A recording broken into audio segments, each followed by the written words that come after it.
We're hearing that Thomas Graveson's signing for Celtic, man. We're buzzing, eh? Because obviously you heard about the stories about him. And is this the guy who were at Everton and Real Madrid? Did he come from Everton? Mate, he came from Real Madrid to Celtic. Jesus. Could not believe it, right? So we're in the pool room, the reserves. The first team wouldn't come anywhere near that, just leave the scumbags in the pool room, right? He comes bouncing through, mate. Morning, lads! We're like, the fuck, who's this? He's like, what is this? And we were like, it's pool, mate. And he's like, oh, give us a game. Grab the cue off somebody, mate. And even if he got beat, he'd stay on. No, off you get, lad. It's like, no, Tommy, winner stays on. Like, he's like, fuck off, lad. I'm staying on. And see if you got a cheeky one, mate. He'd just grab you, eh? He was the strongest man in the world. He'd get you in a chokehold. Lie you on the flare, mate, while the other reserves are just going about their normal day-to-day life. And he'd be like talking to you while you're right, lad, your face is going a bit purple there. Yeah, I'm not talking 2 minutes. I'm talking other boys have left to go for training and you and him are still lying on the pool and floor. He's got you in a hold. I'm like, Tommy, we've got training. He's like, don't care, lad. So anyway, then you'd get up to training, right? Quite quickly he fell out with the manager because the manager would say to him, stay in the middle of the pitch, Tommy. Don't run at the full back. Don't run wide. He would just run anywhere, mate. What it was signed him? Gordon Strachan. Gordon Strachan. So, Gordon Strachan had a thing where young lads would go on a Friday and play the first team, as you if you have had it. So, you're doing there, right? You want to impress the manager. This might be your only chance to see him seeing you for the full week. And like, mate, it would blow your mind, right? So, he would be playing centre mid for the first team. I would be playing centre mid for the jobbies. And like, the ball would be up that end of the pitch and I would go to run by him, mate. And the manager's like watching this full thing for the side. And he would just get me in a headlock, mate, and I'm running trying to chase the ball, and he's got me in a headlock. He's like, where you going, lad? Yeah, Tommy was a character.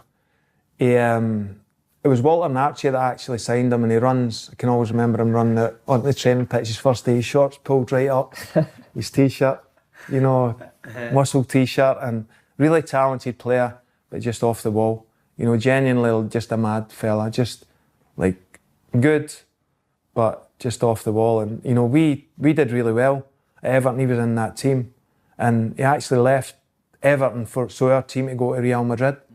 So that was the level he was at the time. So it was him and Lee Carsley in midfield, and Cars, who's another mate of mine, always says they tried to sign him because they looked very similar on the pitch. I think one was 16, one was 18. They're both bald, they're both kind of stocky shapes. So Cars says they were trying to sign him because they actually wanted to sign a holding midfielder, and they take Tommy, and Tommy's like, no holding midfielder, he's anything but. He's all over the place. But they actually signed Tommy, and again back at Belfield, Real Madrid has signed him. Tommy's in the canteen and he didn't want to go. Real Madrid has sent like this private jet, and he just was like, Tommy, your car's here, the plane's waiting for you.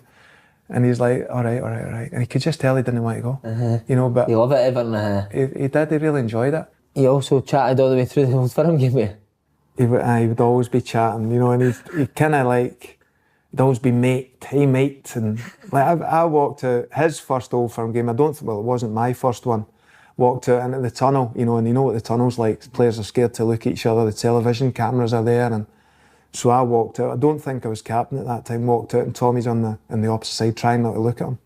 So walking out, and he sees you, go, hey mate, how you doing, mate? Everybody was mate, and I'm like, fucking, I can't look at him in the tunnel before the Rangers Celtic game. And in the same game, I remember coming back in at half time. I can't remember the score. I don't know what the score was. Come back into the dressing room, and Barry came in and said, fucking, what about your mate? What do you mean? He says, Graveston saying to me, hey mate, do you know any nice restaurants in Glasgow? While the game's going on. At half time he's walking back in, he's talking to Barry, and Barry's like, do you know any nice restaurants tonight I can maybe go out? And Barry's going, what's he? Is he wired up? Brilliant. He was mental. Faddy says he shot fireworks at a physio one day. Were you aware of that? No, they were in the gym, and it was the old gym at Belfield. And it was an old, no, not the way it is now, but it was big. It was maybe at that time about 60 yards long. And I think it was him and Wayne. And they were holding the fireworks at one end of the gym to each other, and they were shooting the fireworks. And actually we had a guy who used to come in Liverpool, as you can imagine, would sell us anything, and they had big rockets, big, kind of about that thick and that long, full of gunpowder. and they were holding one end and shooting them at each other through the roofs. And I'm What was running your reaction? What was your reaction? I'm the manager. I'm supposed to be the one who's saying, You're joining stop that, will you? Will you stop that? But it was, would you behave yourself? You're like, but they'd already done it. He was a total hero, mate. Eh? Like, Why did total- Strachan take him off then? It couldn't have been just for getting you in a headlock. But He just wouldn't listen, mate.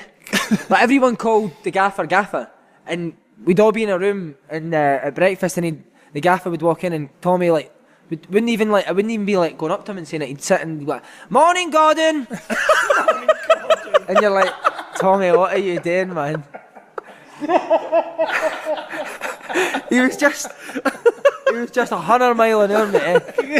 What a guy. Gordon Strachan obviously had enough of this. He gets moved to the reserves permanently, mate. I think he's on like 40 grand a week. You've had first team players come to the reserves raging into it. Yeah. Mate, no, this guy. Loved it. Morning, lads! We played pool today, yeah? Mate, we used to watch him coming in his motor at Celtic Park. He'd drive in his car and he'd be ruffling about his boot. And we'd be thinking he'd be looking for his boots or something, mate. He went and bought a pool cue. he went and bought like £1,000 pool cue, mate. And all he would talk about was pool, right? So he's now in the jobby team, shaping up against the first team. So we're doing set pieces, like we're the team we're playing on the Saturday. We've got the bibs on. And like Gordon Strachan would be talking like 10 yards away from you. And you're obviously wanting him to know that you're listening to him. And Tommy would be like that to you. Are you going to play pool with me, lads, when we get back up? And I'm like, Tommy, you're killing me here, man. The manager thinks I'm not listening to a word he's saying because you're asking me if I'm going to play pool. So see when he was training with the reserves though, mate, like this is no word I lie. We used to play young v old and see if, like, so we were playing, the ball goes in and Tommy would sprint every time he conceded the goal. He'd sprint in at the net and grab the ball and he'd like walk back up to the centre circle.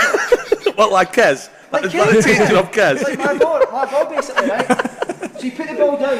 I think we went 2 up one day in training and then we scored the third, right, mate, he went and grabbed the ball and he went, Willie, that was the reserve manager, he went, Willie, stop 2 minutes, he went, no, we'll start again lads, 0-0.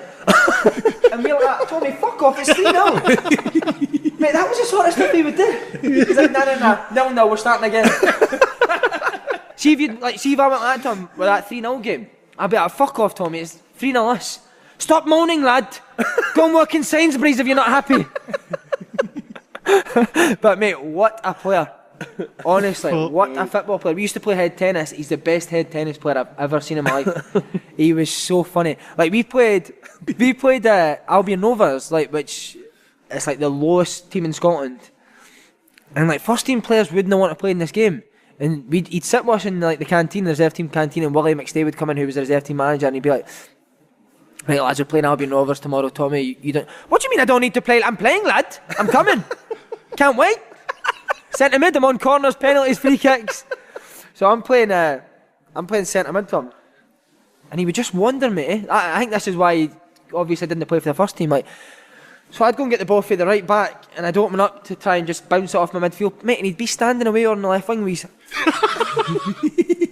he'd just run about with the chest out like that. Pass it here, lad. And I was like, Tommy, you're meant to be playing centre midfield with me, man. You're killing me here. And he would like shout back here, if you can't play centre mid on your own here, lad, how are you ever going to play for Celtic? He'd just be screaming, mate. Honestly, like, he came on a pre-season tour at Ireland with the reserves. Asked to come for 2 weeks. Like, who does that, mate? First team player. Played for Real Madrid. We were playing like Dundalk, Derry City or something. And Derek Reardon came with us. Deeks was another guy that had been bombed for the first team. Deeks was like bothered, man. What ability, it was unbelievable. Like the things they would do in reserve team training, mate, was like Man United standard. One day we were playing this game, and because Tommy used to wander out to the left wing, Willie McStay's like that. Like, I'm going to stick him at left wing, man. Like, if I stick him out there, he might come back into centre midfield. I don't know, but we'll see what happens. So we had Riordan on one wing and we had Gravison on the other. This is no word I lie, right? Tommy Gravison gets the ball and he's like, this is why the game's going on. He's like holding his guy off. He's like, Deeks, go wide, lad. So Deeks is at one side of the pitch and Tommy zinged the ball over at him, right? Deeks just took a touch and Tommy's like, zing it. And they just zinged balls to each other. Like 5 times over each other, and then they started playing. But they were both obsessed with Call of Duty. So we'd come down for for breakfast in the morning in Ireland. We'd be sitting at breakfast, and like Deeks would be like, aye, me and Tommy were up to like 3 in the morning playing Call of Duty. I got so many kills. Then he would bounce in. He's like, you're not doing it justice, Deeks. Tell him about my kill. And Deeks was like, oh yeah, Tommy like stabbed somebody. I think he loved stabbing people on the throat on Call of Duty. But mate, he wasn't happy just telling you. Somebody would be used as a mannequin. He'd be like, no, come here, lad. This is what happened. I'm hiding behind this thing. He's standing. I grab him. He'd like, one of the young boys would be grabbed, and he'd be like, and then and the young boys like that. Tommy's like showing us how he killed somebody on Call of Duty. Mate, this could be an outrageous statement, but I think he was like number 3 in the world on Call of Duty. He was supposedly unbelievable at it. But what a guy, mate! Honestly, like the nicest guy ever. He took us out the pictures to watch the Batman movie. Remember with the Joker, Heath Ledger? We were all sitting in a cinema, mate. He goes and sits in the front row on his own big butt. You just see him laughing at every scene. And then see after that, he's balding up, mate. We were just watching him laughing. And after that in training, if anyone like moaned or anything or like was angry about, why so serious, lad? He thought he was a Joker, mate. Like he acted like the Joker for the. He was the What a guy, mate, honestly. We've had so many good stories on the podcast about him, mate. Brilliant, man. He's done all right now as well, hasn't he? I think he's a millionaire, isn't he? Yeah, But mate, hundreds, I think. we were trying to get him to come on and do something for us, and the guy I dealt him go with, he phoned him, he's like, tell Simon to stop telling lies about me, lad. Because Aidan McGeady said that him and Tommy lived next to each other, so they would share a car in. And Tommy's like to him, why don't we buy a car, lad? And Aidan's like, well, why don't I just take my car in one day and then you take your car in? He wanted to buy a car to share. And Aidan's like, right, what do you want to get? And he's like, I've seen a Bugatti, lad. Do you want to go half as on a Bugatti? For a runner car at the Celtic Park, he's want to buy like a Bugatti. What was that story? And Aidan says, so Aidan's like that. All the first team are in the dressing room. And he's like, Tommy, I think Tommy told Aidan in the car on the way in about this car he had at Real Madrid, like a supercar. And he's like, Tommy, tell the lads about the car you had at Real Madrid that you were telling me about. And Tommy's like, don't know what you're talking about, lad. And Aidan's like, no, you were fucking telling us in the car. Like, tell the boys that. You're lying, lad. I don't know what you're talking about. So Aidan leaves the dressing room. Tommy comes in after him. Aidan went like that. What was that all about? He went, I deny everything, lad. I don't tell anyone my stories. I deny everything. He's like, you've just made us look like so in front of the boys, man. But that's how he was. Mate, see stuff like this, right? This was a guy who'd been at Real Madrid. I think he was like 32 when he came to Celtic. So we're training in the reserves. At the reserves, you need to go past the first team pitch, down a wee hill, and then there's 2 pitches that the reserves would train on. So we'd be training on this pitch, and then like Tommy would see like the reserve physio and an injured boy walking down the hill.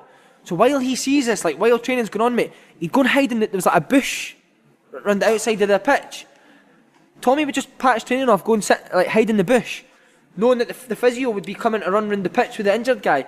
As if the physio and the injured guy would run round, he'd just jump out and spear them. Straight for Real Madrid. Honestly, mate, it was like this guy is unbelievable. The best guy you could ever meet, mate. Never in a bad mood, always happy. Training with the reserves, mate, and just like living his best life, man. Did he get a look in again in the first team, or was that him done? That was him done, mate. I think he left shortly after that. But then he left, right? So at Celtic, he got a club suit. He left, and then he went and made millions. And we spotted him coming to a Celtic game a year later. Gets out his motor, mate, and he's still got the Celtic club suit on. Pool cue under his arm. Pool cue. Westcott and Ricky Ball like that. We play pool. Oh, mate, see the pool stuff, mate, used to crack you up, eh? I wonder if he was like that in the first team then, just messing about. He was, mate, eh? So, because obviously Aidan was in the first team. I was kind of in about the first team bench and stuff like that, so you got to see him, but Aidan tells a story that like when Tommy had kind of coming towards the end, you could tell he was on the bench quite a bit. And Aidan says Gordon Strachan was shouting at Aidan, and Aidan was having a go back. And Aidan says, as Gordon Strachan's gone mad, I turn and look, and Tommy Gravison's got the paper up at his face with 2 holes cut out his eyes.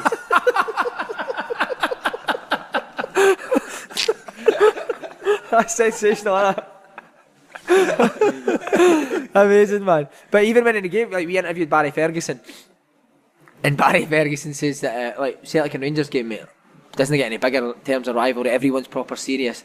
Barry Ferguson's like a Rangers icon, mate. He was the captain, leader, angry guy.